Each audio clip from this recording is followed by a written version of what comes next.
In a quiet town tucked between hills and rivers lived a man named Hari. At 74, his life had become a routine of morning walks, tea with old newspapers, and tending to a small vegetable patch behind his modest home. Time had softened his bones and memory, but sharpened something else: instinct. That keen sense of who to trust, where to go, and what to avoid. Over the years, he had seen neighbors drift into different kinds of homes in old age. Some invited by love, others by duty, and some simply by loneliness. Most of them never returned the same. Some never returned at all. The first home was that of the overly generous relative. Hari's cousin Sushila had once begged him to move in with her. "You don't have to do anything. Just relax. You'll be like a father to my children," she'd said, holding his hand tightly. He had smiled politely, but declined. It wasn't pride that stopped him. It was memory.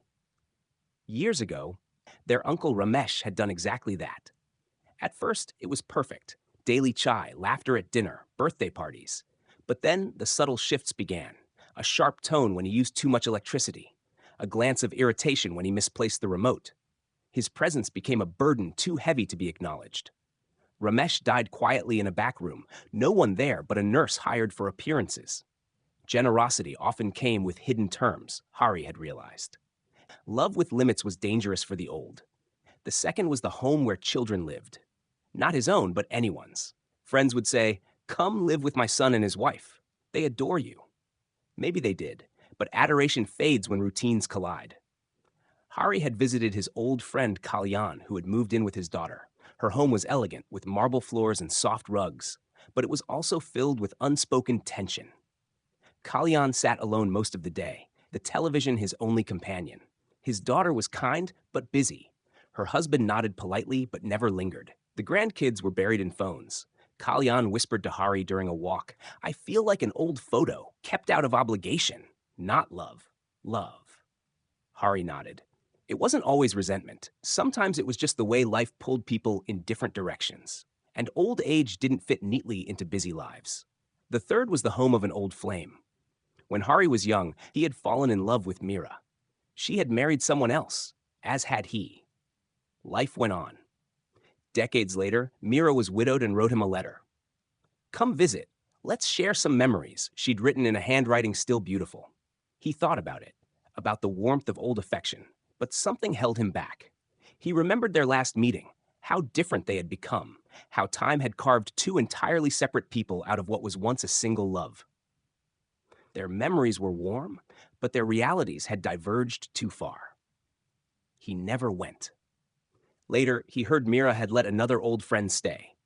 It ended badly: arguments over money, expectations of care that were never discussed, and the awkwardness of two lives that had moved too far apart trying to meet again in a cramped space of sentiment. Some memories were better preserved in distance. The fourth home was the one too eager to offer help. A distant nephew or a kindly neighbor who suddenly checked in too often, brought groceries without being asked, offered rides to doctors. At first, it seemed sweet, but Hari had seen how quickly care could become control. His friend Gopal had moved in with a neighbor's family who had insisted it would be better for him.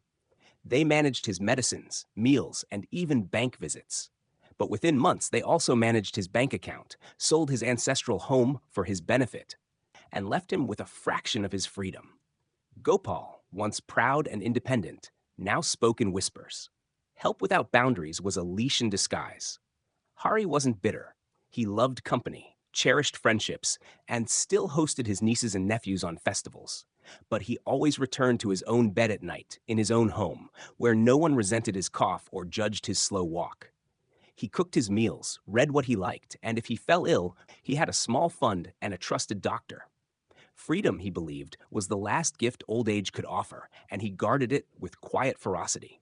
One evening, a neighbor stopped by. "You should think about moving in with someone, Hariji. It's not safe being alone at this age."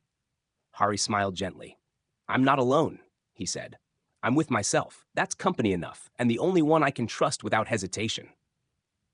The neighbor didn't understand, but that was fine. Harry had seen enough to know. No matter how close the bond, age brought its own weight.